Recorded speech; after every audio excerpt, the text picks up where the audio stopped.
বিসমিল্লাহির রহমানির রহিম। হজরত ইমাম হুসাইন রাদিয়াল্লাহু তাআলা আনহু, যিনি ছিলেন নবীজি সাল্লাল্লাহু আলাইহি সাল্লামের দহিত্র, সত্য ও ইনসাফের এক অনন্য প্রতীক। ইয়াজিদের অন্যায় ও জুলুমের বিরুদ্ধে তিনি নীরব থাকতে পারেননি।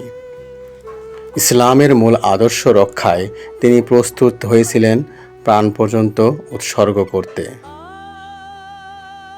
কুফাবাসীরা তাকে আহ্বান জানায় তাদের নেতা হওয়ার জন্য, ইসলামের ন্যায়নীতি প্রতিষ্ঠার জন্য।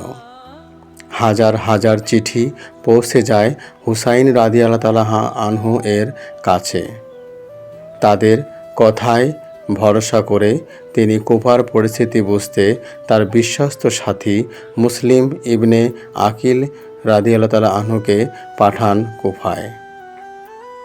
মুসলিম ইবনে আকিল কুফায় পৌঁছে দেখেন মানুষ সত্যিই হুসাইন রাদিয়াল্লাহু তাআলা আনহুকে ভালোবাসে।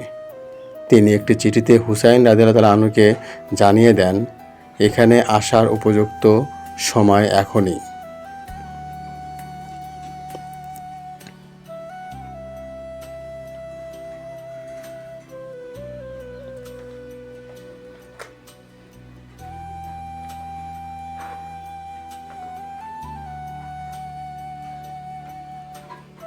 চিঠি পাওয়ার পর ৬০ হিজরির জিলহজ মাসে হুসাইন রাদিয়াল্লাহু তাআলা আনহু মক্কা থেকে কুফার উদ্দেশ্যে রওনা হন।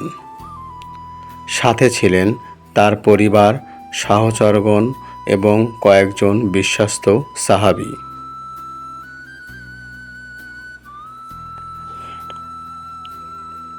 কিন্তু কুফার পরিস্থিতি পাল্টে যায় হঠাৎ। ইয়াজিদের গভর্নর ওবায়দুল্লাহ ইবনে জিয়াদ ভয়, ফিতনা ও প্রতারণার মাধ্যমে মানুষকে ভয় দেখাতে থাকে।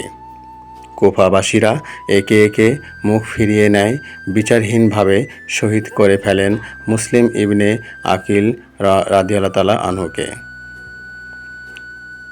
এই খবরে ইমাম হুসাইনের হৃদয়ে গভীর বেদনা নামে। কিন্তু তিনি জানতেন সত্যের পথ কখনো সহজ হয় না। তিনি এগিয়ে যেতে থাকেন, কারণ তার লক্ষ্য ছিল আল্লাহর সন্তুষ্টি।